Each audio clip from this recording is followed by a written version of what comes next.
What's going on, guys? I am Jay Bell right here in your Radio 1 Charlotte Social Studios, and I have the president and CEO of Urban League Central Carolinas, Teddy McDaniel. Hello. How are you doing today? I'm well. Did I say it right? You did. I call you Teddy, right? Teddy. Teddy, okay. Yeah. Teddy, you comfortable with that? Quite, all my life.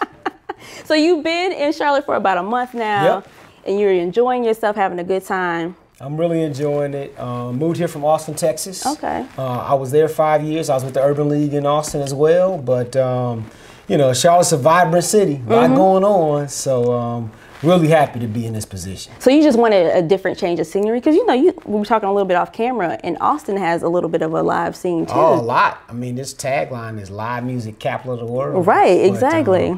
I've spent 5 good years there. I have family in the Carolinas. Okay. And up and down 85, all the way to Atlanta. Right. So went to college in Atlanta and Morehouse. And, you know, Charlotte is just one of those up-and-coming cities that I'm happy to be a part of. Okay. So there's a lot going on here. All right, so what are your plans for Urban League right here in Charlotte? Well, I mean, you know, we focus our direct services to people in a number of areas. We're strong in workforce development. I can talk some more about that. Okay. Education programs, trying to get kids ready for college, work, and life, as we say. Right. Affordable housing, healthcare. There's a lot going on. Right. I have to talk about the election, because it's time for everybody to go out and vote. Yeah, that's true. You know, that's true. One thing that doesn't get mentioned a lot, you know, these local races, they have low turnout. Right. You know, 10, 11%. Right. And think about all the people that now these people get registered, but they don't make it to the polls. Right. So, I mean, it's critical because all politics are local, whether it's school board, whether it's the mayor, city council, you got to get out there and take your friends. Right. And so we're always pushing people to really get engaged in the community, and that's one way to do it. I love the sound of that. I enjoyed that at all. Now, I was reading a little bit about your background and some of the things that you've done. You came from the financial industry. You were in there for like over 2 decades. 15 years. 15 years. I'm sorry, I said over 2 decades. Yeah, over a decade. Close. And you made the switch to start working with a nonprofit organization such as Urban League. Why the jump? So good question. It's a labor of love. So I'm the parents and grandparents of educators. Wow. So my folks taught at black colleges and then Ohio State. And so I just, you know, part of me growing up was always about how do we help other people. Right, you know, I live by to whom much is given, much is required. Right. And I spent 15 years, good years, in financial services. I was on the board of Urban Leagues before I was a staff member. Wow. So I volunteered. Okay. And started in Stamford, Connecticut back in the late 90s and really started helping kids go to college after school. Wow. And kind of just fell for it. You know, our mission is social and economic equality. So, you know, there's a business piece to my job, a big business piece. Right. But at the end of the day, I do well by doing good. And I just love the people, honestly. Like I'm a people person. Right. I love our culture too. I mean, that's what people say, why the Urban League? Right. Because I work for an organization where I can be a business person and help black people. Like that's kind of simple. Right. But honestly, that's what it is. That's what it is, and that's what I love about it. So. And in these times, it's needed now. Than ever, exactly. And you know, it's interesting. A few years ago, when the killings really started happening, and of course Charlotte was in the news. Right. I kind of said to myself, like, I can't believe I'm fighting the battles that my parents fought. Right. But we are, because they never were eliminated. Right. Right. The disparities and many times got worse. But you know, everybody needs to find a way to get engaged, and I'm thankfully blessed to do it every day for a living. So I really enjoy it. The Urban League, again, I mean, we've got events coming up. I want to talk about that. Right. Every day we're helping people reach their potential. And there's nothing like seeing people coming through the program. I tell folks, if they don't leave the office feeling better than when they got there, we didn't do our job.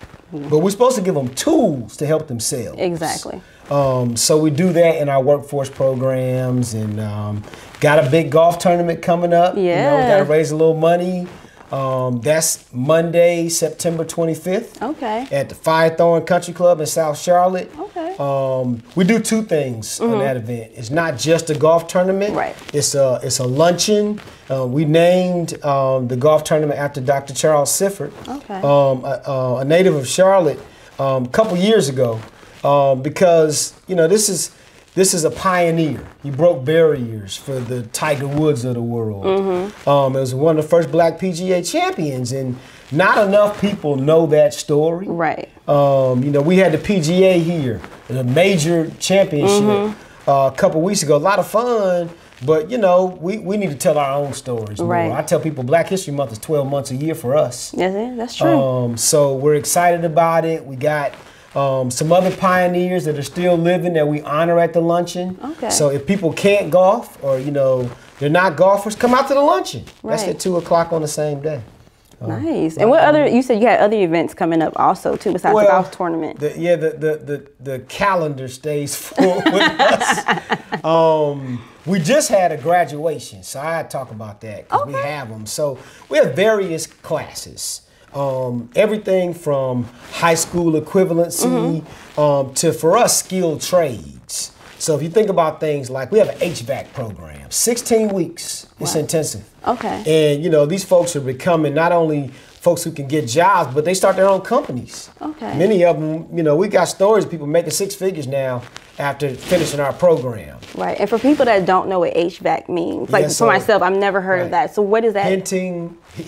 Heating, ventilation, air conditioning. Gotcha. Okay. So everything you need to keep your house cool during the summer, right? Okay. And warm during the winter, right? But we teach people the skills to fix those type of things. Fiber optics. So think about this. Like you all are growing. The tech world, cables got to lay this stuff down. Right. That's a high skill trade. Yeah, that's true. It really is. Yeah. And so we just had a graduation. We'll have another one probably in December.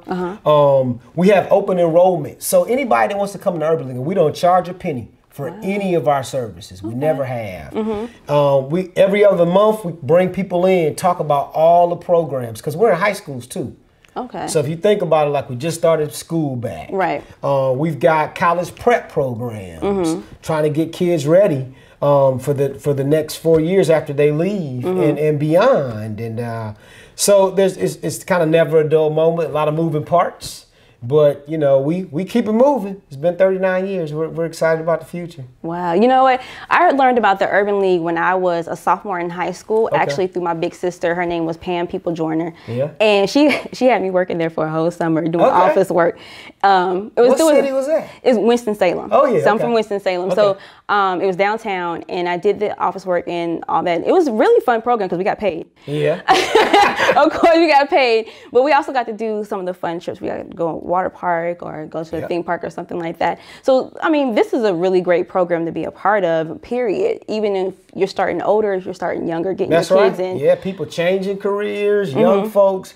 At the end of the day, a lot of us are just underexposed. Right. We don't know what we don't know. Right. So, it's our job to get you exposure to whatever we meet you where you are. Like, that's one of the themes of the Urban League.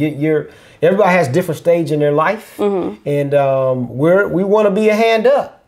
We do. What do you need? What kind of things can we expose you to help you reach your full potential and move forward? Well, I'm excited. Yeah. I'm glad that you're here. Thanks a lot. Big spirit.